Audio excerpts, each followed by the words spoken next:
یہ زندگی ہے تجھ سے اے جنت البقیہ، غم اور خوشی ہے تجھ سے اے جنت البقیہ، دھارت بڑی ہے تجھ سے اے جنت البقیہ، یہ زندگی ہے تجھ سے اے جنت البقیہ۔ اعوذ باللہ من الشیطان اللعین الرجیم، بسم اللہ الرحمن الرحیم، الحمد للہ وکفی وسلام علی عبادہ الذین اصطفی۔ درود بھیجو۔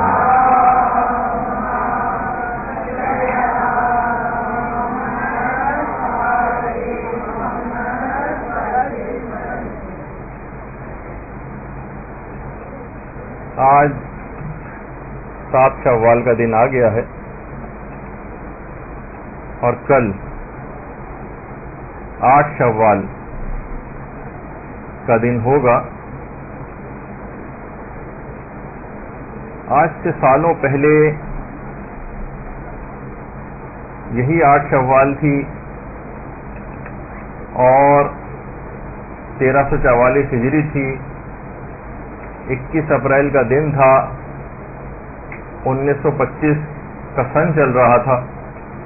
کہ چشم فلک نے ایک ایسی صبح دیکھی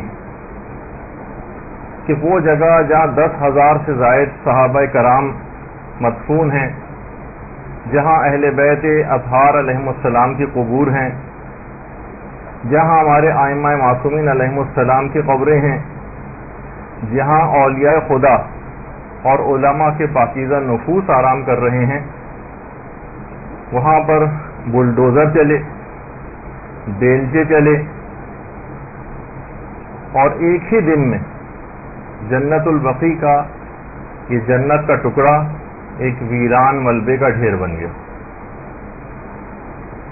وہ بقیع جو اس قدر مقدس کہ خدا کے رسول کے قدموں نے جس کی خاک کو چھوا، وہ بقیع جو اتنا باعظمت کہ رسول اسلام کی نگاہیں اس کے اوپر پڑیں، وہ بقیع جو اتنا عظیم کہ جہاں پر قبے بنے ہوئے تھے، گنبد بنے ہوئے تھے، اور اب وہاں گویا ایک چٹیل میدان۔ پیغمبر اکثر جنت البقیع کے باسیوں کو سلام کرنے کے لیے اور طلب مغفرت کے لیے، یعنی بقیع کے مدفون لوگوں کی، وہاں پر اکثر آیا کرتے تھے۔ یہ وہ سرزمین ہے کہ جو مجاہدین اور شہداء کی بستی، یہ بظاہر خاک ہے مگر اس کا نور کسی آفتاب سے کم نہیں۔ یہاں وہ مکین آباد ہیں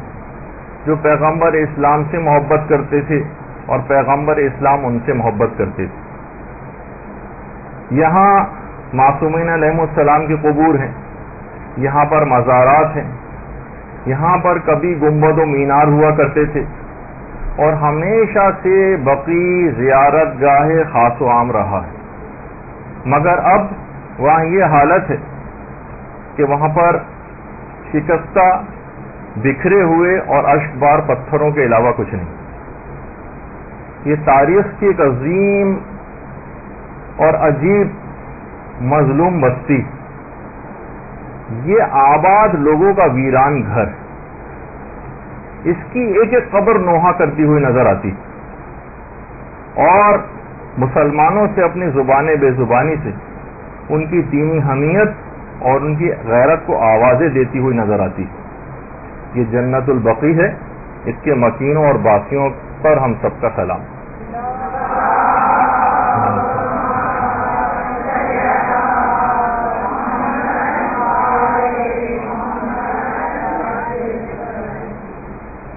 کچھ اگر ہم مختصر طور پر اس پہ گفتگو سے پہلے تھوڑی سی اس کی تاریخ بھی اگر دیکھ لیں کہ اس جنت البقیع کا اصل نام اور پرانا نام بقیع الغرقد تھا۔ ایک خاص قسم کے درخت جن کا نام غرقد تھا یہاں پر لگے ہوئے تھے، اور پیغمبر اسلام نے سب سے پہلے حضرت عثمان ابن مظعون، حضرت عثمان ابن عفان نہیں جو مسلمانوں کے تیسرے خلیفہ ہیں، بلکہ عثمان ابن مظعون، ان کی قبر سب سے پہلے پیغمبر نے یہاں کے درختوں کو کاٹ کر بنائی. اور صحیح مسلم میں بھی ہے باقاعدہ کہ پیغمبر اسلام نے فرمایا تھا کہ خدا نے مجھے حکم دیا ہے کہ میں بقی آ کر اہل بقی کے لیے دعائے مغفرت کروں، اور اس وجہ سے پیغمبر اکثر یہاں پر آتے تھے،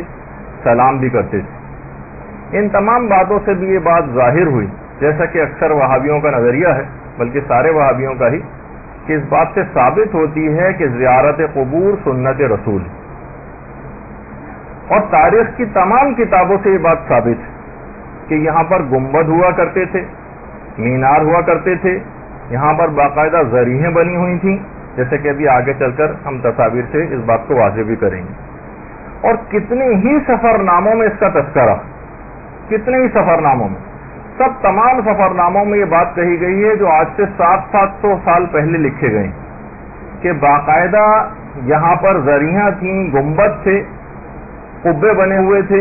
ان کے اوپر عمارتیں بنی ہوئی تھیں قبروں کے اوپر، جس پہ ہم تفصیل سے آگے چل کر بات کریں گے. خاص طور پر سفر نامہ ابن بطوطہ، اس کے اندر ابن بطوطہ نے خاص طور پر یہ باتیں لکھی ہیں اور پوری تفصیل بیان کی ہے کہ یہاں پر قبور کس طرح سے تھیں. اس کے علاوہ سفر نامہ ابن جبیر کہ 7ویں صدی ہجری کے اندر ہی سفر نامہ لکھا گیا ہے، اور ابن جبیر نے تفصیل کے ساتھ ایک ایک قبر کے متعلق مینشن کیا ہے اس بات کو کہ کس کس قبر کے اوپر میں نے یہاں پر گنبد بنے ہوئے دیکھے ہیں، ان کا رنگ کیا تھا، وہ کس کس چیز سے بنے ہوئے گنبد تھے. تو یہ سوچی کہ 7ویں صدی ہجری میں ابن جبیر نے سفر نامہ لکھا ہے، اور اس کے 150 سال بعد ابن بطوطہ نے سفر نامہ لکھا ہے. اس کے اندر تمام ان باتوں کا تذکرہ ہے. اور صرف یہی نہیں بلکہ وفا الوفا جو علامہ سمہودی کی کتاب ہے، اس میں بھی ان گنبدوں کا اور ان پر بنی قبروں میں بنی ہوئی عمارتوں کا تذکرہ ہے. اس کے علاوہ مرعۃ الحرمین، اس کے اندر اس بات کا تذکرہ ہے. مروج الذہب جو علامہ مسعودی کی بہت مشہور کتاب ہے، اس میں ان تمام گنبدوں کا تذکرہ ہے. اور تذکرۃ الخواص جو سبط ابن جوزی کی کتاب ہے، اس کے اندر بھی اس بات کا تذکرہ موجود ہے. یہ تمام تاریخ کی کتابوں کے اندر ایسا نہیں ہے کہ اکثر مسلمانوں کا، جیسے کہ ابھی بھی اگر آپ کسی سے پوچھیں تو لوگ بالکل واقف نہیں ہیں، اور شاید یہ بات سمجھتے ہیں کہ جنت البقیع جس طرح موجودہ حالت میں ہے، تقریباً 90% سے زائد شاید مسلمان اسی بات کو سمجھتے ہیں کہ پیغمبر اسلام کے دور میں اور اس کے بعد کے ادوار میں بھی ایسا ہی یہ چلا آ رہا ہے. ان کو نہیں پتا کہ یہاں کے قبروں کی کیا حالت تھی، اور اس کے بعد ایک مخصوص نظریے کے حامل افراد نے، ایک چھوٹے سے ٹولے نے کس طرح سے دینی طور پر ایک منمانی کی اور ایک اتنا بڑا ظلم پورے مسلمانوں کے ساتھ کیا. تو یہ بتانے کی بھی ضرورت ہے آگے چل کر، اس لحاظ سے جو ہماری ذمہ داریاں بنتی ہیں آج کے دن کے حوالے سے، وہ پھر ہم آخر میں اس بات کا بھی تذکرہ کریں گے. سب سے پہلے جو یہاں پر دفن ہوئے ہیں وہ حضرت عثمان ابن مظعون ہیں. پیغمبر اسلام نے ان کی قبر خود بنائی تھی، اور باقاعدہ 2 پتھر، ایک سرہانے اور ایک پائسی، عثمان ابن مظعون کی قبر کے قریب ہی پیغمبر نے رکھا تھا، اور قبر کا اس طرح سے ایک نشان بھی بنایا تھا تاکہ آنے والے زائرین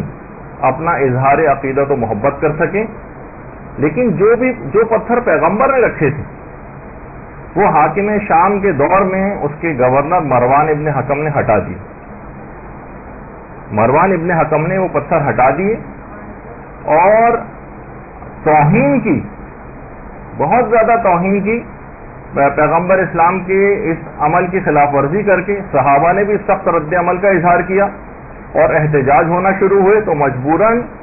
پھر یہ پتھر دوبارہ رکھے گئے. نہ صرف پتھر دوبارہ رکھے گئے بلکہ حضرت عثمان ابن مظعون کی قبر پر ایک گنبد بھی بنایا گیا اسی زمانے میں. اور پھر اس کے بعد حضرت عثمان ابن مظعون جب یہاں سب سے پہلے مدفون ہیں، اس کے بعد پیغمبر اسلام کے فرزند حضرت ابراہیم علیہ السلام، اللہم صلی علی محمد وعلی آل محمد، جو بچپن ہی میں انتقال کر گئے تھے. حضرت ابراہیم وہ بھی یہیں پر مدفون ہے. پیغمبر اسلام نے ان کو یہاں پر خود دفن کیا. پیغمبر اسلام نے ان کی قبر پہ بیٹھ کے بہت گریہ فرمایا، یہاں تک کہ روایتوں میں ملتا ہے کہ قبر جو ہے وہ اشکوں سے مسلسل پیغمبر کے اشک مبارک قبر کے اوپر جو ہے وہ گرتے رہے. پھر اس کے بعد امام حسن علیہ الصلوۃ والسلام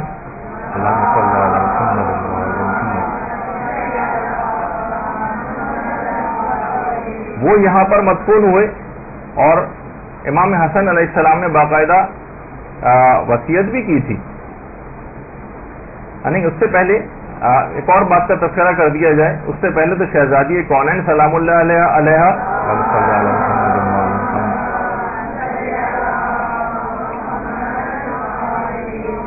کچھ علماء کا رجحان ہے کہ وہ جنت البقیع میں دفن ہوئی, البتہ اور دیگر مقامات بھی ہیں, لیکن چونکہ ہم فوکس صرف جنت البقیع پہ کر رہے ہیں تو لہٰذا اس متعلق زیادہ اس پر ڈسکس نہیں کر رہے کہ شہزادی کونین وہ یہاں پر مدفون ہیں, اور ان کی ایک روایت کے مطابق کچھ علماء کا جو رجحان ہے وہ یہ ہے کہ شہزادی قبر بقیع میں. تو بہرحال کچھ کے مطابق شہزادی اپنے حجرے ہی میں ہیں, کچھ علماء جو ہے وہ ریاض الجنہ میں بھی سمجھتے ہیں, اور شہزادی کی وصیت تھی کہ مجھے رات کے وقت دفن کیا جائے اور میری قبر کا کوئی نشان باقی نہ رکھا جائے. اب اس کی بھی آگے چل کر وضاحت ہو جائے گی کہ ایسا کیوں کیا گیا. اس کے بعد امام حسن علیہ الصلوۃ والسلام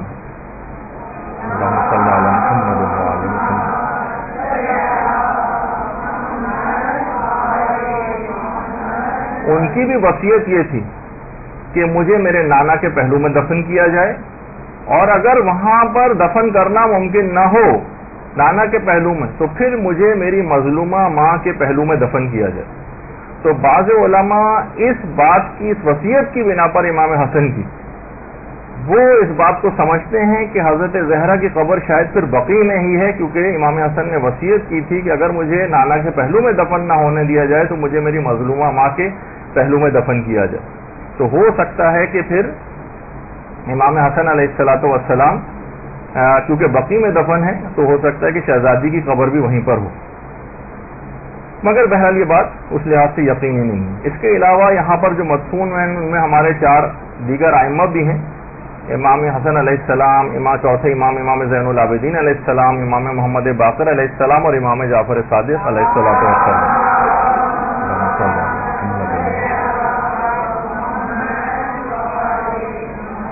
ان چاروں ائمہ کے قبور سے الٹے ہاتھ پر ایک قبر اور ہے جو اس وقت تصویر میں نہیں ہے, جو کہ شہزادی سے منسوب ہے, لیکن کچھ علماء یہ فرماتے ہیں کہ وہ حضرت فاطمہ بنت اسد سلام اللہ علیہ امیر المومنین کی والدہ گرامی کی قبر ہے.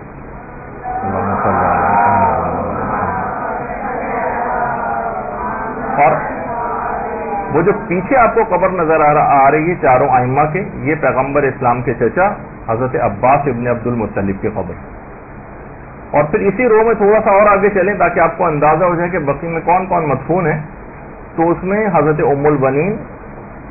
حضرت عباس علمدار کی والدہ گرامی, اور اس کے علاوہ پیغمبر اسلام کی 2 پھوپھیاں صفیہ اور عاتقہ کی قبریں ایک ساتھ ہیں. ان تینوں کے قبور ایک ساتھ ہیں. خواتین ایک زمانے تک یہاں سب سے جو ایکسس ہوتا تھا خواتین کا جنت البقیع میں, وہ ان 3 کے قبور تک تو آرام سے, کیونکہ وہ احاطے کے بالکل قریب ہیں باؤنڈری وال کے, لیکن اب وہاں پر بھی رکاوٹیں لگا دی گئی ہیں, اور خواتین نہ صرف کہ جنت البقیع میں اندر نہیں جا سکتی بلکہ اب ان قبور کی زیارت بھی وہ نہیں کر سکتی, جو کہ اس وقت بقیع میں بالکل کارنر پہ تھیں, اور وہاں پہ بھی رکاوٹیں لگا کے ان کو زیارت سے بھی محروم کر دیا گیا. اس کے بعد پھر پیغمبر کی جو ربائب تھیں, جو حضرت حالہ کی بیٹیاں تھیں, حضرت حالہ کی حضرت زینب, حضرت ام کلثوم اور رقیہ, یہ پیغمبر اسلام کی حقیقی بیٹیاں نہیں تھیں بلکہ ربائب پیغمبر ان کو کہا جاتا ہے, ان کی قبور ہیں. پھر اس کے بعد بقیع میں آگے ہی پیغمبر اسلام کی جو ازواج ہیں ان کی قبور ہے. البتہ 2 کی قبور جنت البقیع سے باہر ہے. ایک تو حضرت خدیجہ طاہرہ کی قبر جو کہ جنت المعلا کا جو قبرستان ہے مکے میں وہاں پر ہے, اور دوسری پیغمبر اسلام کی ایک اور زوجہ جن کا نام میمونہ تھا, ان کی قبر صرف کے علاقے میں ہے جو مکہ اور مدینے کے درمیان تقریباً مکہ سے 20 کلومیٹر دور ایک جگہ ہے, وہاں پر حضرت میمونہ کی قبر ہے. پہلے یہ ہوتا تھا, یہ بہت پرانی تصویر ہے کہ اکثر قافلے جو حج کے لیے آ رہے ہوتے تھے تو وہ صرف میں ٹھہرتے ہوئے آتے تھے جو مکہ اور مدینے کے تقریباً درمیان کا ایک علاقہ ہے. اور اس کے بعد پھر وہ جو قبر آپ نے دیکھا کہ اس پہ گنبد وغیرہ بنا ہوا تھا اس کو بھی ڈھایا گیا, اس کے بعد ایک 4 دیواری سی بنا دی گئی، اور آج کل حضرت میمونہ کی قبر بالکل اس طریقے سے فلیٹ کر دی گئی ہے. تو بہرحال یہ تو 2 قبور باہر ہیں. اس کے علاوہ جتنی پیغمبر اسلام کی اور زوجہ ہیں، مثلا حضرت زینب ہے، حضرت ریحانہ ہیں، حضرت ماریہ قبطیہ ہیں، حضرت زینب بنت جہش ہیں، ام حبیبہ ہیں، حضرت حفصہ ہیں، سودا ہیں، جویریہ ہیں، حضرت عائشہ ہیں، اور ام سلمہ سلام اللہ علیہ. ان تمام کی جو قبور ہیں وہ یہیں ایک ساتھ جنت البقیع میں. اچھا، اسی طرح سے ایک اندازہ آپ کو ہو جائے کہ جنت البقیع ہی میں حضرت عقیل ابن ابی طالب کی قبر بھی ہے، امیر المومنین کے برادر، اور اس کے علاوہ حضرت عبداللہ ابن جعفر طیار جو کہ حضرت زینب سلام اللہ علیہ کے شوہر تھے، ان کی قبر بھی جنت البقیع میں ہی ہے. اور اس کے علاوہ چھٹے امام کے فرزند اسماعیل، ان کی قبر بھی یہیں پر ہے. اس کے علاوہ تھوڑا سا آگے اور چلتے ہیں اس میں، تو یہاں پر واقع حرہ کے جو شہید تھے، کہ واقع کربلا کے بعد 1 سال کے اندر اندر یزید نے مدینے کے اوپر حملہ کیا تھا، اور مدینے کے لوگوں کی جان مال و عزت و آبرو کو مباح قرار دے دیا تھا. بہت ہی بڑی تعداد میں یہاں پر شہادتیں واقع ہوئیں، اور بہت سے علماء اس بات کے قائل ہیں کہ حضرت عبداللہ ابن جعفر طیار، حضرت زینب کے شوہر بھی واقع حرہ ہی میں شہید ہوئے. اور اس کے علاوہ شہدائے احد جو زخمی ہو گئے تھے مدینے میں، ان کو بھی شہدائے مکے میں، ان کو بھی نہیں، مدینے میں شہدائے احد جو حضرت حمزہ کی قبر کے قریب ہیں، جو زخمی ہو گئے تھے وہ لائے گئے تھے یہاں پر، اور زخمی ہونے کے بعد یہاں ان کا انتقال ہوا، شہادت ہوئی، تو ان کو پھر یہیں پر جنت البقیع میں دفن کیا گیا. اس کے علاوہ حضرت مالک ابن انس جو فقہ مالکی کے امام ہیں، علماء اہل سنت میں جو فقیہ تھے، ان کی قبر بھی یہیں پر ہے، اور ان کے استاد نافع، ان کی قبر بھی یہاں پر ہے. اور جنت البقیع کا باقاعدہ پورا ایک نقشہ بھی ہے جو کہ کتابوں میں، کہ قبروں کی یہاں پر جو بھی ممکن ہو سکا کہ اس کی ترتیب کیا ہے وہ بھی کتابوں کے اندر اویلیبل ہے. اور اس کے علاوہ پھر حضرت عثمان ابن عفان، ان کی قبر بھی یہیں پر ہے. یہ البتہ علاقہ پہلے بقیع سے باہر تھا، اور کہا جاتا ہے کہ یہودیوں کا قبرستان تھا حش کوکب، وہاں پر ان کو دفن کر دیا گیا تھا اس زمانے میں. لیکن مروان نے بعد میں معاویہ کے دور میں دونوں قبرستانوں کے درمیان ایک درمیانی ایک دیوار تھی، وہ اسے توڑ دی تھی، اور اس کے بعد پھر قبرستان کو بقیع میں شامل کر لیا گیا تھا. اور اسی بقیع کے اندر حضرت حلیمہ سعدیہ کی قبر بھی ہے، پیغمبر اسلام کی رضائی والدہ، ان کی قبر بھی یہیں پر ہے. اور حضرت حلیمہ سعدیہ کا ایک مکان بھی ہوا کرتا تھا کہ جس میں وہ رہا کرتی تھیں، اور پیغمبر اسلام کی پرورش بھی انہوں نے وہاں پر کی. لیکن ایک زمانے تک وہ مکان بھی تھا، لیکن اس کے بعد اس کو بھی پھر ڈھا دیا گیا. جس طرح اور قبور اور دیگر جو نشانیاں وہاں پر موجود تھیں اس کو ختم کیا گیا، تو اس کے ساتھ ساتھ یہ مکان بھی ختم ہو گیا. اچھا، کچھ کے متعلق تو یقینی طور پر پتہ ہے کہ ظاہر ہے کہ وہ جنت البقیع میں مدفون، اور ان کی جگہوں کی نشاندہی بھی ہے کہ کہاں کہاں ہیں. لیکن بہت سارے ایسے بھی ہیں اس کے اندر پہلے تو یہاں پر قبر کے اوپر ایک نشانی بھی ہوا کرتی تھی، اور بعض قبروں کے اوپر نام بھی لکھے ہوئے تھے کہ یہاں پر کون کون مدفون ہیں. لیکن جب سے اس کو بقیع کو برابر کیا گیا، ڈیمولش کیا گیا، اور بہت بڑا ظلم ہوا، تو بہت سی قبروں کے نشان بالکل ختم ہو گئے. جیسے محمد ابن حنفیہ، ان کی قبر یہاں پر تھی. سعد ابن معاذ پیغمبر اسلام کے صحابی، ان کی قبر یہاں پر تھی، اب پتہ نہیں کہاں ہے. حضرت ابو سعید خدری، ان کی قبر یہاں پر تھی. حضرت مقداد کی قبر یہاں پر تھی. مالک اشتر کی قبر یہاں پر تھی. جابر بن عبداللہ انصاری کی قبر یہاں پر تھی. زید ابن حارثہ، سعد ابن عبادہ، معاذ ابن جبل، اور عبداللہ ابن مسعود، سعد ابن زرارہ، کتنے ایسے مشہور ترین صحابہ ہیں کہ جن کی قبر کا اب کوئی نشان باقی نہیں، اور کچھ نہیں معلوم کہ اب یہ ان تمام قبرستان بقیع میں کس جگہ پر یہ افراد موجود ہیں. اچھا، اب تھوڑا سا ایک آپ کو اس کا ایک بتا دیا جائے کہ اگر آپ اس لحاظ سے دیکھیں کہ آپ کے سامنے پیغمبر اسلام کا روضہ ہے،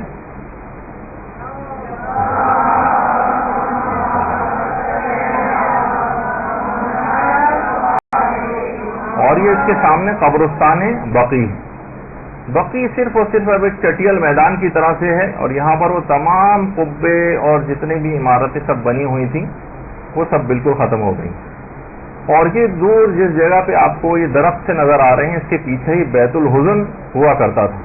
یا جس کو بیت الاحزان کہا جاتا ہے، کہ جہاں پہ شہزادی کونین کے رونے کے لیے امیر المومنین نے گھر بنایا تھا، کہ لوگوں نے شکایت کی تھی کہ ہمارے آرام میں خلل پڑتا ہے، یا تو یہ دن میں روئیں یا رات میں روئیں. اور اس کے بعد یہ پورا ایک اس لحاظ سے ایک ویو ہے،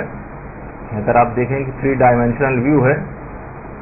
تو بہرحال یہ تاکہ آپ کے سامنے ایک اندازہ ہو جائے کہ بقی کس جگہ پر ہے، جنہوں نے بقی کو نہیں دیکھا ہے تاکہ وہ دیکھ لیں کہ پیغمبر اسلام کے روضہ اور مسجد نبوی کے بالکل سامنے یہ ہے. اور جو بہت شروع میں جس جگہ زیادہ لوگوں کا رش نظر آ رہا ہے آپ کو تھوڑا سا رائٹ سائڈ کے اوپر، یہاں ہی ائمہ بقی کی قبریں ہیں، سب سے زیادہ رش یہیں پر نظر آتا ہے. اور باقی یہ بلو والے اس میں جو نظر آ رہے ہیں تجہیز و تکفین وغیرہ کا ایک ادارہ ہے کہ جو یہاں پہ لوگ انتقال کر جاتے ہیں ان کی تجہیز و تکفین کے لیے وہ یہاں پر ورک کرتا ہے، تاکہ یہ آپ کے سامنے ایک چیز آ جائے. اچھا، تو بات یہ ہو رہی تھی کہ 8 شوال کا دن تھا، 21 اپریل تھی 1925 میں. پہلے یہاں پر روضے بھی بنے ہوئے تھے اور اس کے علاوہ یہاں پر گنبد بھی بنے ہوئے تھے، اس پر مینار بھی تھے، مگر وہابیوں نے اپنی دیرینہ عداوت اور ایک سیاست کی بنیاد پر انہیں ڈھا دیا. اور آگے چل کر ہم یہ واضح کریں گے کہ کوئی فقہی مسئلہ نہیں تھا، بلکہ اس کے پس پردہ کچھ اور دیگر عوامل بھی تھے. سب سے پہلے یہ بھی ضروری ہے کہ تھوڑا سا ایک وہابیت کا ایک مختصر سا تعارف کروا دیا جائے کہ دیکھیے یہ جو مٹھی بھر ٹولہ ہے یہ دنیا میں فقط اور فقط اپنے آپ کو صرف اکیلا موحد سمجھتا ہے کہ توحید پرست صرف ہم، اور خود کو یہ ایک دین کا ایک ٹھیکیدار سمجھتا ہے. یہ قبور پر تعمیرات کے بھی خلاف ہے، یہ قبور کی زیارت کے خلاف ہے، یہ قبور کے لیے سفر کرنے، ان کی زیارت کے لیے سفر کرنے کے خلاف ہے، یہ خواتین کے قبرستان جانے کے خلاف ہے، یہ توسل کے خلاف ہے، یہ چومنے کے خلاف ہے، قبروں کو، ذریحوں کو، ان کو ہاتھ لگانے کو، ان کی طرف دعا مانگنے کو، ان کے قریب کھڑے ہو کر نماز پڑھنے کو. اور جو جعلی اور ضعیف قسم کی کچھ احادیث کا ان لوگوں نے سہارا لیا ہوا ہے، ان کا مفہوم کچھ اور ہے جو کہ ہم آگے چل کر اپنی اس گفتگو میں تھوڑا سا ڈسکس کریں گے. اور ان تمام باتوں کی وجہ سے ان تمام چیزوں کو اس چھوٹے سے گروہ نے حرام قرار دیا ہوا. ان کے نزدیک پوری دنیا میں ان لوگوں کے علاوہ کوئی بھی مسلمان نہیں ہے، اور جتنے بھی دنیا کے مسلمان وہاں پر آتے ہیں وہ سارے کافر و مشرک ہیں. یہی وجہ ہے کہ ان کے ساتھ انتہائی ہتک آمیز اور توہین آمیز سلوک کیا جاتا ہے. اور زائرین جتنے بھی وہاں پر آتے ہیں ان سب پر یہ تہمت لگاتے ہیں کہ سارے مشرک ہیں جو شرک کرنے کے لیے یہاں پر آتے ہیں. جو اس فرقے کا بانی تھا اس کا نام تھا شیخ محمد ابن عبد الوہاب. محمد ابن عبد الوہاب نجدی، یہ اس کی تصویر ہے. یہ اس فرقے کا بانی تھا، اور اس فرقے کے جتنے نظریات ہیں اس کے اپنے ذہن کی اختراع تھی. اچھا، اس کا نام تو محمد تھا، اس کے باپ کا نام عبد الوہاب تھا. علماء نے یا اس زمانے میں لوگوں نے اس کے فرقے کو اس کے باپ کے نام سے موسوم کیا، حالانکہ اس کے باپ کا اس کے عقائد سے کوئی تعلق نہیں تھا. لیکن اگر اس کے اپنے نام سے اس فرقے کو موسوم کیا جاتا، مثلا اس فرقے کو فرقہ محمدیہ کہا جاتا، تو پیغمبر اسلام سے نام کی مماثلت کی وجہ سے یہ لوگ اس کا ناجائز فائدہ اٹھاتے، لہذا اس کو اس کے باپ کی طرف منسوب کر کے پکارا گیا. یہ 1115 ہجری کے اندر پیدا ہوا تھا، اور اس کا باپ عبد الوہاب قاضی تھا. شیخ محمد ابن عبد الوہاب نے فقہ حنبلی کی تعلیم تو اپنے باپ سے حاصل کی تھی. فقہ حنبلی آج کل بھی سعودی عرب میں جس فقہ کو فالو کیا جاتا ہے وہ فقہ حنبلی ہے کچھ اعتبار سے، لیکن اب تو ابن تیمیہ وغیرہ کے عقائد جو ہیں وہ وہاں پر اور اس کے مسائل ہی زیادہ تر چلتے ہیں. لیکن فقہ حنبلی کی تعلیم اس نے اپنے باپ سے حاصل کی تھی، اور جوانی سے نجد کے لوگوں کے اعمال اور رسومات کو یہ حرام قرار دیتا تھا جوانی کے دور سے. پھر یہ بصرے بھی گیا، بصرے میں اس پہ بہت تنقید ہوئی ہے، وہاں سے بھی نکالا گیا، اور اپنے باپ سے بھی اس کے مذہبی اختلافات ہو گئے. خیر 1153 ہجری میں اس کے باپ کا بھی انتقال ہو گیا. اب اس نے کھلم کھلا اپنے عقائد کی تبلیغ شروع کر دی. لوگ اس کے پاس جمع بھی ہونے لگے اور اسی دوران اس کے تعلقات آل سعود سے بھی ہو گئے اور ان جو حکمران تھے ان سے اس نے تعلقات پیدا کر لی اور حکومت کے معاملات کے اندر یہ شخص دخیل ہو گیا. اور جو ان کے عقائد کو تسلیم نہیں کرتا تھا یہ اس کے مال و متاع کو لوٹنے کو جائز قرار دیتا تھا اور جو مال ان سے حاصل ہوتا تھا ان مسلمانوں سے ان کو یہ مال غنیمت سے تعبیر کرتا تھا اور انہیں کافر قرار دے کر جنگی قیدیوں کا سب سلوک ان سے کیا جاتا تھا. ان کے جان و مال و عزت و آبرو کو کسی قسم کے بھی یہ احترام کا قائل نہیں تھا ان کے اور لوٹ لیا جاتا تھا, قتل کر دیا جاتا تھا. اور ایسا جو وہاں کا علاقہ ہے سعودی عرب کا اس سے قریب ایک گاؤں فصول میں انہوں نے سب سے پہلے 300 مسلمانوں کو قتل کیا تھا جو آج بھی تاریخ کے اندر موجود ہے اور ان کا تمام مال و متاع لوٹ لیا تھا کیونکہ ان کے عقائد قبول کرنے کو وہ تیار نہیں تھے. اچھا سن 1206 ہجری میں محمد ابن عبد الوہاب بھی مر گیا لیکن اس کے پیروکاروں میں سے جو امیر سعود تھا اس نے 20,000 افراد کا ایک لشکر تیار کیا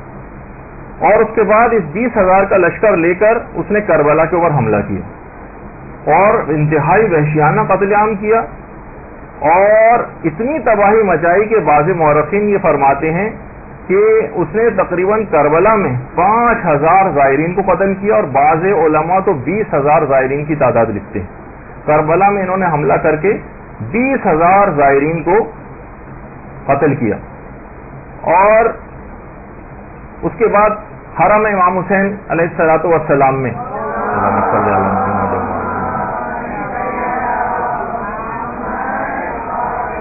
بہت لوٹ مار مچائی اور وہاں پر جتنا بھی سونا تھا اور تبرکات تھے وہ سب کے سب انہوں نے لوٹ لیے اور یہ حملے کے لیے انہوں نے جس دن کا انتخاب کیا تھا وہ 18 ذی الحجہ عید غدیر کے دن کا انتخاب کیا تھا. اور علامہ سید محمد جواد عاملی جنہوں نے کتاب لکھی ہے مفتاح الکرامہ اس میں ان وہابیوں کے کربلا پر حملے کی پوری تفصیل ہے 7ویں جلد کے اندر اور تفصیل کے ساتھ اس سانحے کا ذکر کیا. اور اس کے بعد بھی ایسا نہیں کہ فقط ایک دفعہ وہابیوں نے کربلا کے اوپر حملہ کیا ہو بلکہ اس کے بعد بھی کربلا اور نجف اور اطراف کے جتنے علاقے تھے 12 مرتبہ وہابیوں نے وہاں پر حملے کیے اور یہ باقاعدہ کربلا اور نجف کو بلاد شرک اور دارالکفر کا نام دیتے تھے اور اسی وجہ سے انہوں نے وہاں کی جان و مال و عزت و آبرو کو مباح قرار دے دیا تھا اور لوٹ مار کا بازار گرم کر رکھا تھا. تو بہرحال یہ دماغ میں رہے کہ یہ جو محمد ابن عبد الوہاب تھا اور اس کا جو مذہب اس نے کی بنیاد اس نے رکھی وہابیت کی یہ انتہائی سخت خشک اور جامد دین. اس زمانے ہی سے علماء نے اس کے طور طریقوں کی مخالفت کرنی شروع کر دی تھی اس زمانے سے ہی. اور اس کے جو والد تھے عبد الوہاب اور بھائی تھے سلیمان ابن عبد الوہاب جو کہ فقہ حنبلی کے بہت بڑے علماء میں ان دونوں کا شمار ہوتا تھا وہ سخت اس کے نظریات کے خلاف ہو گئے تھے. اور اس کا جو بھائی تھا اس نے تو کتاب پوری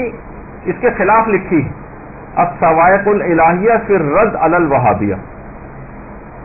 جس میں اس نے محمد ابن عبد الوہاب کے نظریات کا سختی کے ساتھ رد کیا. یہ باقاعدہ اس کے سگے بھائی کی کتاب جو سلیمان ابن عبد الوہاب تھا اس نے پوری کتاب محمد ابن عبد الوہاب کے خلاف لکھی اور اس کے باپ بھی اس کے نظریات کے خلاف تھا اور اس کے اپنے بھائی بھی اس کے نظریات کے شدت کے ساتھ مخالف تھا. بعد میں خیر ابو العباس احمد ابن عبد العلیم جو ابن تیمیہ کے نام سے مشہور اور جس کی تاریخ وفات تقریباً 728 ہجری تھی وہ بھی حنبلی تھا اور اس کے عقائد ہی بعد میں وہابی فرقے کے اعتقادات کی جو ہے وہ بنیاد قرار پائے. یہ ابن تیمیہ کی قبر ہے اور ابھی آگے چل کر بہت سی اس کی قبر کو دوبارہ بھی دکھائیں گے آپ کو تاکہ آپ کے دماغ میں یہ بات رہے کہ دیکھیں ان کی اپنی قبور اس طرح سے بنی ہوئی آگے چل کے بہت ساری چیزیں لیکن وہاں پر انہوں نے قبروں کا کیا حشر کیا ہے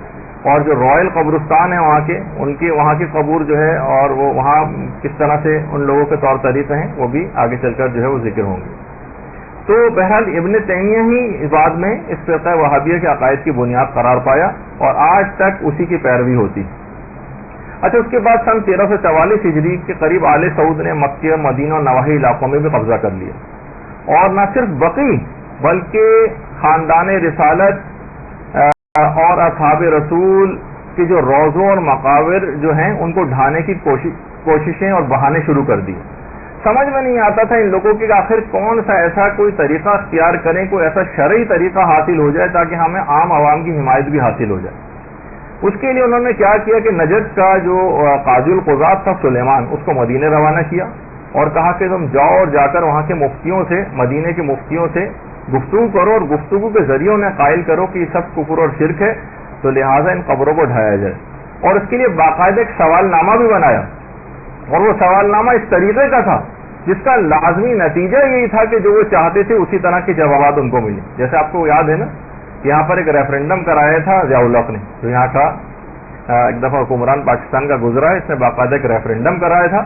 اور اس میں کہا تھا اگر آپ چاہتے ہیں کہ پاکستان میں اسلامی نظام نافذ ہو جائے, اگر آپ ہاں کہتے ہیں تو میں خود بخود 5 سال کے لیے صدر منتخب ہو جاتا ہوں. یعنی کہ ایسا شرمناک قسم کا وہ ریفرینڈم جو یہاں پر کرایا گیا, تو بعض اوقات اس طرح ہی کے سوال نامے بنائے جاتے ہیں. ظاہر کوئی بھی نہیں لکھے گا کہ میں اسلام کا نفاذ یہاں پر نہیں چاہتا, تو نفاذ چاہنے پہ جیسی ٹک لگائیں گے خود بخود یہ سمجھا جائے گا کہ ہم نے ضیاء الحق کو 5 سال کے لیے صدر منتخب کر لیا. تو اس زمانے سے یہ سلسلہ انہوں نے بھی اپنے آبا و اجداد سے سیکھا ہوا تھا, اور وہی چیز اس ریفرینڈم میں انہوں نے کی. اور آج بھی حالانکہ خود وہابیت کا کافی زیادہ پرچار کرنے والا اور وہابیت کو فروغ دینے والا, لیکن ان کی بھی خبریں ایسی ہیں اور اس کے اوپر بھی باقاعدہ پوری عمارت اور سب کچھ بنی ہوئی. یہ سارے فتوے صرف بقی کی حد تک ہیں, جنت المالا کی حد تک ہیں, لیکن اپنی جو قبور ہیں ان لوگوں کی, خاموشی سنی,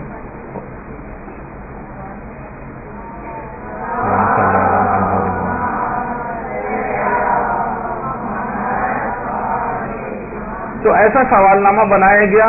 کہ جس کا لازمی نتیجہ یہی تھا, اور باقاعدہ دھمکی دی وہاں کے مفتیوں کو کہ اگر تم نے ہماری مرضی کا فتویٰ نہیں دیا تو تم پر شرک کا حکم لگایا جائے گا, تمہاری مذمت کی جائے گی, اگلے مرحلے میں تمہیں توبہ کا حکم دیا جائے گا, اور پھر بھی اگر تم لوگ نہ مانے اور ہمارے مطلوبہ فتوے کے اوپر دستخط نہیں کیے تو تم کو واجب القتل قرار دے کر قتل کروا دیا جائے گا. یہ سوال نامہ جو باقاعدہ بنایا گیا تھا, یہ مکہ کے ام القریٰ جو رسالہ تھا, اس میں شوال میں 1344 ہجری کے شمارے میں وہ سوال نامہ شائع ہوا تھا. جب وہ شائع ہوا تو اس کی اشاعت پر تمام مسلمانوں میں کوہرام مچ گیا, مگر انہوں نے ایک نہ سنی اور بالآخر اپنی مرضی کا فتویٰ حاصل کر لیا. اور اس کے بعد بقی کے روضوں اور قبروں کو مسمار کرنے کا شرمناک کام شروع کر دیا. روضوں کے تمام قیمتی سامان کو ان لوگوں نے لوٹ لیا, وہاں پر کدال چلنے لگے اور جنت البقیع کو ملبے کے کیسے ڈھیر میں تبدیل کر دیا جس کو دیکھ کر دل کانپ جاتا. اچھا, اب صرف بقیع نہیں بلکہ انہوں نے تمام اسلامی یادگاروں کو, تمام اسلامی یادگاریں, ان کو انہوں نے نشانہ بنانا شروع کیا. بنو ہاشم کے جتنے گھر بنے ہوئے تھے ان کو منہدم کرنا شروع کیا. جتنے بھی مکانات یہاں پر اہل بیت اطہار کے تھے ان کو گرانا شروع کیا توسیع کے نام سے. مختلف مرحلوں کے اندر یہ سلسلہ آج تک جاری و ساری. ہر دفعہ زیارتوں پہ جاتے ہیں تو کچھ نہ کچھ آثار مٹے ہوئے نظر آتے ہیں. اور وہ مکان پیغمبر اسلام کا جو حضرت خدیجہ کے ساتھ پیغمبر اسلام جس مکان میں 28 سال پیغمبر نے گزارے تھے اس کو بھی منہدم کر دیا گیا, اس کو کھنڈر میں تبدیل کر دیا. اور یہ بیت سیدہ خدیجہ تھا, اور اس کے اندر باقاعدہ وہ کمرہ بھی تھا جہاں پہ حضرت یہ جو دائرہ نظر آ رہا ہے جہاں پہ سیدہ کونین کی ولادت ہوئی تھی.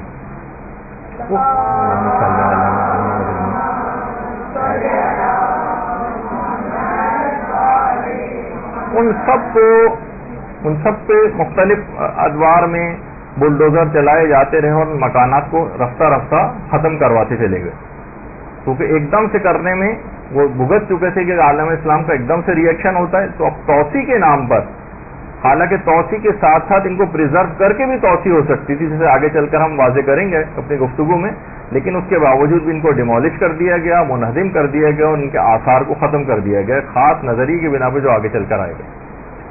اور صرف ہینٹ کی حد تک بات نہیں رہی بلکہ خود حضرت حمزہ کا گھر تھا اس کو بھی منہدم کیا گیا. دار ارقم جو اولین تبلیغ کا مرکز تھا حضرت زید ابن ارقم کا جو گھر تھا توسیع کے نام پر اس کو بھی منہدم کر دیا گیا.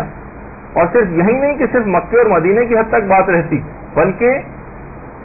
جدہ میں حضرت حوا کی قبر بھی تھی، اس کا نشان بھی تقریباً خود جو جدہ میں رہتے ہیں ان کو بھی آج کل پتہ نہیں ہے کہ وہ اس کا نشان کس طریقے سے غائب کر دیا گیا، لیکن بہت سے علماء نے لکھا ہے کہ اس کا نام جدہ تھا اسی وجہ سے کہ ہم سب کی جدہ حضرت حوا کی قبر یہاں پر تھی۔ اس کے علاوہ ایک روایت کے مطابق مقام ابوا میں حضرت آمنہ پیغمبر اسلام کی والدہ گرامی کی قبر تھی۔ اللہم صلی علی محمد وعلی محمد۔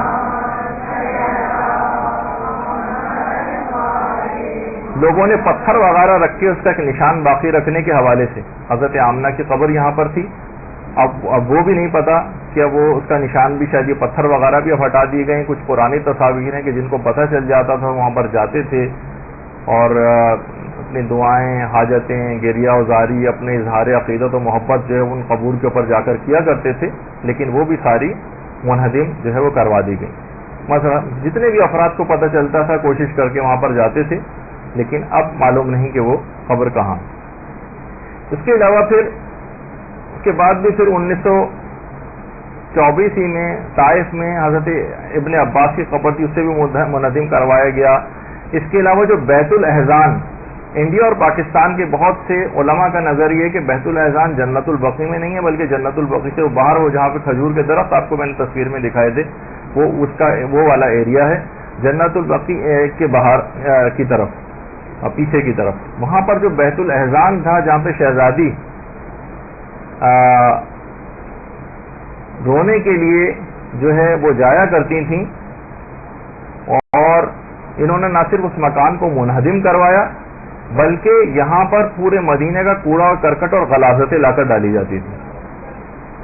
اور بیت الاحزان کے نام سے خیر ہمارے بہت سے علماء نے جو ہے وہ کتابیں بھی لکھی ہیں، اور اس تصویر میں بھی وہی والی جگہ بیت الاحزان کی جو ہے وہ شو کی گئی۔ تو بہرحال امیر المومنین نے یہ گھر جو ہے وہ بنوایا تھا۔ تو لیکن کچھ علماء یہ کہتے ہیں کہ نہیں، خاص طور پر ایران کے کچھ علماء وہ کہتے ہیں کہ یہ مدینے سے ذرا یہ جنت البقیع سے باہر نہیں تھا بیت الاحزان، بلکہ بیت الاحزان جنت البقیع کے اندر ہی کسی جگہ پر تھا۔ اور وہ کہتے ہیں کہ حضرت عباس ابن عبد المطلب کی جو قبر ہے، جو چاروں ائمہ بقیع کی قبر کی جو بالکل پیچھے آپ کو قبر نظر آ رہی ہے، اس کے قریب میں ہی کہیں بیت الاحزان جو ہے وہ بنایا گیا تھا۔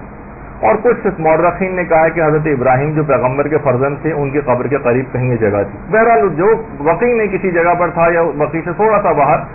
بہرحال اس کو بھی ڈھا دیا گیا۔ اچھا، بیت الاحزان یہ جو ہے احزان جو جمع ہے حزن کی، اور اس کے معنی احزان کے معنی کئی غم۔ جب بھی شہزادی کہتی تھی کہ مجھ پر اتنی مصیبتیں پڑی ہیں کہ اگر روشن دنوں پر پڑتے وہ غم تو وہ سیاہ راتوں میں تبدیل ہو جاتے۔ اس لحاظ سے یہ سب سے پہلا عزاخانہ تھا جو رونے کے لیے شہزادی کونین نے بنایا تھا، جس کی بانی سیدہ کونین سلام اللہ علیہ تھی۔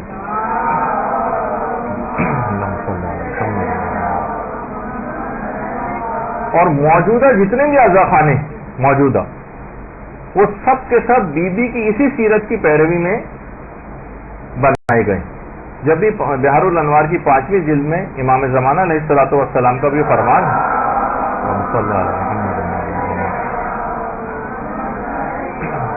کہ رسول اللہ کی بیٹی کی سیرت ہمارے لیے نمونہ عمل ہے، اور 5ویں امام بھی یہ بات بیان فرماتے ہیں کہ آپ خدا کی تمام مخلوقات، جنوں، انسانوں، چرند، پرند، سب کے لیے واجب الاطاعت تھی، یعنی آپ کی پیروی سب پر فرض تھی۔ تو بہرحال یہ جو کچھ بھی آج جتنے بھی عزاخانے، موجودہ عزاخانے جتنے بھی بنائے جاتے ہیں ہمارے ملکوں میں، یہ سب بی بی کی اسی سیرت کی پیروی میں بنائے جاتے ہیں۔ اس کو معمولی چیز نہ سمجھیں، اور یہ بی بی کی سیرت کی پیروی ہی کے اندر بنائے جاتے ہیں۔ اچھا، یہ بات یاد رہے کہ وہابیت کے فروغ میں ہمیشہ سے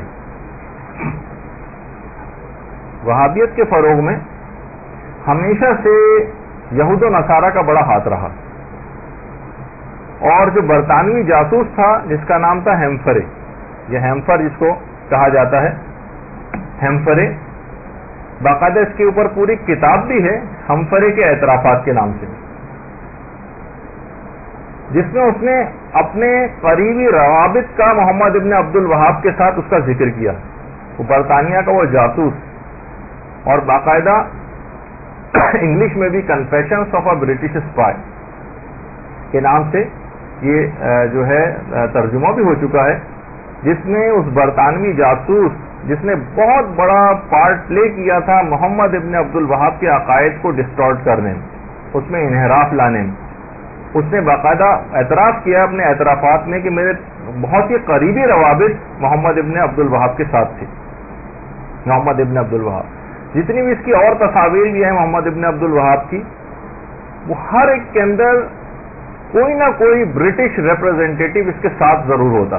جو اس کو گائیڈ کرتا تھا. تو یہ جو بالکل ایکسٹریم رائٹ سائڈ پر جو کھڑا ہوا ہے شخص داڑھی میں, یہ خود جو ہے وہ برٹش ریپرزینٹیٹو تھا جو اس کو مستقل گائیڈنس پرووائڈ کیا کرتا تھا, اور کوئی نہ کوئی جاسوس ہمیشہ سے ان لوگوں کے ساتھ جو ہے وہ رہا ہے. تو وہ کتاب جو ہے بہرحال ہمفرے کے اعترافات یہ اردو زبان میں بھی شائع ہو چکی ہے, اس کو بھی آپ ضرور لے کر کبھی موقع ملے تو پڑھیے گا, جس میں تفصیل اس بات کی ہے. تو اس کے اسلامی عقائد کو نہ صرف اس ہمفرے نے منحرف کیا بلکہ پھر اس نے ایک 6 نکاتی منصوبہ بھی بنایا, ایک لاہ عمل بنایا. اچھا, یہ جو دستاویزات تھیں یہ ساری, یہ جنگ عظیم دوم کے زمانے میں جو دوسری جنگ عظیم ہوئی تھی اس میں جرمنوں کے ہاتھ لگ گئی, تو ان کو پروپیگنڈے کا برطانیہ کے خلاف ایک بہت زبردست ایک موقع مل گیا. اس کے بعد جرمنوں کے جب ہاتھ لگے تو انہوں نے اپنے ایک رسالے اسپیگول میں اس کو شائع کیا. پھر فرانس کے رسالوں میں بھی یہ تمام چیزیں شائع ہوئیں, اب اس کا اردو ترجمہ بھی ہو گیا ہے. تو بہرحال اس کے بعد بھی یہ سلسلہ رکا نہیں, ہمفرے ساتھ لگا ہوا تھا.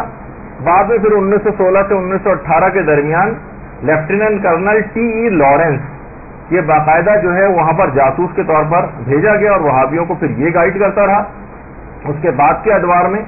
اور ایک فتنے کے طور پر اس کو باقاعدہ 1916 کے اندر جو ہے وہ کھڑا کیا گیا, اور اس پر بعد میں فلمیں بھی بنی لارنس آف عربیہ کے نام سے, جو کہ آپ نے اکثر سنا ہوگا. تو آج تک اس ٹولے کی جو سرپرستی ہے وہ ظالم حکومتیں یہود و نصارہ کر رہے ہیں, وہابی ٹولے کی, اور اس کا پروف حال ہی میں ہیلری کلنٹن نے اپنے ایک بیان میں کیا جو اس نے کانگریس کے اندر خطاب کیا ہے, جو کہ ہم اب آپ کو سنوا رہے ہیں. اس کو ذرا تھوڑا سا آپ غور سے سنیے گا کہ اس نے کیا کہا ہے. Remember here, the people we are fighting today, we funded 20 years ago. The people we are fighting today, we funded 20 years ago. The people we are fighting today, we funded 20 years ago. And we did it because we were locked in this struggle with the Soviet Union. They invaded Afghanistan, and we did not want to see them control Central Asia, and we went to work. And it was President Reagan in partnership with the Congress, led by Democrats, who said, you know what, sounds like a pretty good idea. Let's get some to come from Saudi Arabia and other places, importing their Wahhabi brand of Islam from Saudi Arabia and other places, importing their Wahhabi brand of Islam from Saudi Arabia and other places, importing their Wahhabi brand of Islam so that we can go beat the Soviet Union. And guess what? They retreated. They lost billions of dollars, and it led to the collapse of the Soviet Union. تو آپ نے دیکھا کہ انہوں نے واضح طور پر یہ چیز بتائی کہ اس کے لیے ہم نے وہابی برانڈ آف اسلام جو ہے اس کو درآمد کیا, اور اس کے ذریعے سے پھر روس کو جو ہے وہ شکست دی. تو یہ ہمیشہ سے یہ ظالم حکومتیں اس وہابی ٹولے کو پروموٹ کرتی رہی ہیں, اس کے افکار کو پھیلاتی رہی ہیں. ان میں ان کے مقاصد کار فرما تھے. آپ نے اس سے پہلے ہیمفرے کو دیکھا, پھر جو ہے یہ لارنس آف عربیہ وہاں پر آیا. اس کے علاوہ بھی ہر وقت ایک برٹش اسپائی کوئی نہ کوئی گائیڈنس کے لیے ان لوگوں کے ساتھ رہتا تھا. تو اب اچھا, پھر اس کے بعد جب انہوں نے انہدام کر دیا اور منہدم کر دیا جنت البقیع کو, تو بعد کے سالوں میں پھر ملکوں کے اندر یہ احتجاجات جو ہے وہ شروع ہو گئے. ہر ملک کے اندر یہ احتجاج شروع ہو گئے, اور حجاز کی حکومت نے اس کے بعد جب احتجاج زیادہ ہوا تو عراق, شام اور مصر سے آنے والے حجاج پر پابندی لگا دی کہ اگر تم جو وہاں رہنے والے بھی تھے ان سے کہا اگر تمہیں وہابیت قبول ہے تو ٹھیک ہے, ورنہ تم کو یہاں سے نکال دیا جائے گا. ہزاروں مسلمان ان کے ظالمانہ رویے کی وجہ سے مکہ اور مدینہ چھوڑ کر چلے گئے، ہزاروں مسلمان. اچھا، ابتدا میں تو انہوں نے یقین دہانی کرائی کہ ہم نہ ان پہ دوبارہ تعمیرات کروا دیں گے، لیکن ابھی تک کوئی آثار نہیں ہے کہ اس وعدے کو وہ پورا کرے. اس کے بعد ایک احتجاجی تحریک شروع ہو گئی پوری دنیا میں. تمام شیعہ و سنی افراد متحد تھے، مگر نہ جانے بعد میں کیا ہوا کہ گزشتہ 80 سالوں میں سوائے مکتب تشیع کے سب نے جنت البقیع کے انہدام کو بھلا دیا، اور اب فقط اور فقط شیعہ حضرات ہی 8 شوال کا دن منا کر اہل بیت سے اپنی مودت کا اپنا فریضہ ادا کرتے ہیں، اور علماء فرماتے ہیں کہ اجر رسالت ادا کرتے ہیں. اجر رسالت، یہاں جو آپ آ کر بیٹھی ہوئی ہیں، یہ گفتگو سن رہی ہیں، یہ اسی اجر رسالت کی ادائیگی ہے جس کا قرآن نے حکم دیا.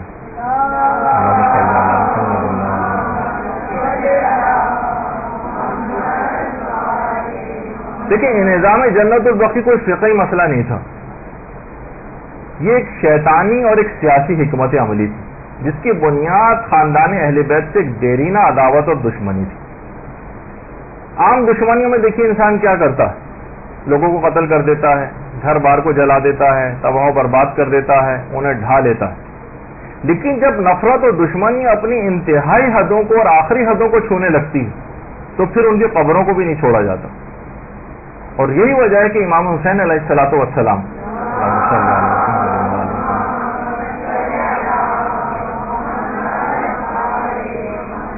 بعد میں آنے والے ظالم حکمران، انہوں نے نہ صرف امام کی قبر پر ہل چلائے بلکہ نہروں کا پانی تک قبروں کے اوپر چھوڑا. پانی جیسے قبر کے اطراف میں آیا، دائرے کے اندر آ کر گول گول گھومنے لگا اور قبر کے اندر داخل نہیں ہوا. اور وہ تمام علاقہ کہ جہاں پر پانی دائرے میں گھومتا رہا اس کو حائر حسینی کہا جاتا ہے. وہ قبے کے نیچے والی جو جگہ جہاں پہ امام حسین علیہ السلام کی قبر ہے، اس کے اطراف، قبور کے اطراف میں پانی گول گول چکر کھانے لگا،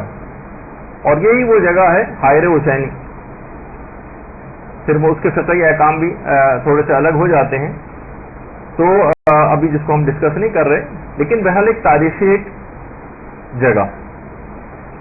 تو تاکہ دماغ میں رہے کہ بہرحال انہوں نے پوری کوشش کی کہ حل بھی چلوا دیے، پانی بھی چھوڑا گیا. تو قبروں کی اسی بے حرمتی اور بے احترامی کے پیش نظر تو بہت سارے مقاصد تھے. ان میں سے ایک مقصد یہ بھی تھا، شہزادی نے جو اپنی قبر کو مخفی رکھنے کی تاکید کی تھی، اور آج تک شہزادی کی قبر کا کوئی نشان اسی وجہ سے باقی نہیں. ایک بے حرمتی کا خوف، اس کے علاوہ امیر المومنین کی قبر کو بھی مخفی رکھا گیا، اور کتنی ساری قبور امام حسن نے کھودی تھی تاکہ مخفی کر دیا جائے. پھر کہیں بہت بعد میں جا کے ہارون رشید عباسی کے دور میں امیر المومنین کی قبر اطہر جو ہے وہ ظاہر ہوئی. تو اہل بیت سے وہی دشمنی آج تک چلی آ رہی ہے. اہل بیت جو آج بھی اپنے قبور کے ذریعے اپنے ماننے والوں سے ایک روحانی رابطہ رکھتے ہیں، یہ اس روحانی رابطے کو بھی ختم کر دینا چاہتے ہیں. تو یہی وجہ ہے کہ بلڈوزر چلائے گئے، بیلچے چلائے گئے، اور وہ تمام قبے، گنبد، مینار اور جو عمارتیں تھیں ان سب کو منہدم کر دیا گیا. اچھا، اس رابطے کو توڑنے کے لیے انہیں کچھ بھی کرنا پڑا، انہوں نے کیا، چاہے ان کو شرک اور بدعت کے فتوے جو ہے وہ لگانے پڑے. علامہ ابن قیم جوزی جو ابن تیمیہ کے شاگرد تھے، اس نے پوری کتاب لکھی ہے زاد المعاد فی ہدی خیر الغیب. اس نے لکھا ہے کہ قبروں پر ان تعمیر عمارتوں کا ڈھا دینا واجب، اور اگر ان کا ڈھانا ممکن ہو تو ایک دن کی تاخیر کرنا بھی جائز ہے. یہ باقاعدہ اپنے زاد المعاد کتاب کے اندر اپنے نظریے کا اظہار کیا. یعنی اتنی سبگیری اس کے بعد بھی ان کو چین نہیں آیا. اور خیر 22 اپریل ابھی 2009 سے 3 سال پہلے بدھ کے دن جب صبح کے وقت فجر کی نماز کے بعد جب بقیع کھلتا ہے اور زائرین جب بقیع کے اندر داخل ہوئے تو دیکھا کہ ائمہ اہل بیت کے قبور نگاہوں سے اوجھل اور لال رنگ کی. اس کے باوجود حالانکہ کتنے دور روک دیا جاتا ہے لیکن وہ قبریں آنکھوں کے سامنے بھی نہ آئے، اس کے لیے پارٹیشن لال رنگ کے پوری قطار کے اندر جو ہے وہ لگا دی گئی اور لال لال یہ رکاوٹیں کھڑی کر دیں کہ جو لوگ ان کے قبور کو دیکھ بھی نہ سکیں. یہ ابھی بالکل 22 اپریل 2009 کو یہ واقعہ ہوا. اچھا، یہ جو کام کیا تھا انہوں نے ٹوکن کے طور پہ کیا. کہ مسلمانوں کے برداشت کے ایک لیول کو چیک کرنا، اور اس کے بعد اعلان بھی انہوں نے کیا کہ اب یہ پرماننٹ کر دیا گیا ہے اور اب ان قبور کو دیکھنا بھی ممکن نہیں ہے۔ لیکن بہرحال اس کے بعد احتجاج ہوا، بڑا سخت احتجاج ہوا، اور خود ایران نے حکومتی سطح پر اس میں احتجاج کیا، اور دیگر ممالک کے مسلمانوں کی طرف سے بھی احتجاج ہوا۔ مجبوراً 24 گھنٹے کے اندر اندر وہ رکاوٹیں ان کو ہٹانی پڑی۔ لیکن یہ 24 گھنٹے اہل بیت کے چاہنے والوں کے اوپر بہت ہی سنگین، بہت سنگین۔ تو یہ اس طرح سے کہ دور سے صرف خبریں نظر نہیں آ رہی تھیں اور اس انداز سے، اور وہاں پر متوجہ بھی کھڑے کر دیے جیسے جو کہ عام طور پر ہوتے بھی ہیں، پولیس اور فوج وغیرہ وہ بھی اندر جو آ گئی تھی، اور حج کے قریب کے جو ہے ظاہر ہے کہ ایام نہیں تھے تو اس وجہ سے بہت زیادہ رش بھی وہاں پر نہیں تھا۔ لیکن یہ آنن فانن یہ خبر پھیل گئی، تصاویر انٹرنیٹ اس کے ذریعے، اور ایک احتجاج شروع ہو گیا۔ حکومت ایران نے بھی مکمل احتجاج کے، تو 24 گھنٹے کے اندر یہ ہٹا تو نہیں، لیکن یہ کتنے سنگین تھے یہ 24 گھنٹے بھی۔ اب آپ خود سوچئے کہ گزشتہ 87 سال سے یوسف زہرا امام زمانہ علیہ السلام کے دل نازلی پہ کیا گزر رہی ہے، کیسا ان کا دل ان قبروں کو دیکھ کر خون کے آنسو روتا ہو۔ ہم سے 24 گھنٹے برداشت نہیں ہے، اور امام زمانہ 87 سال سے یہ چیز دیکھتے آ رہے ہیں۔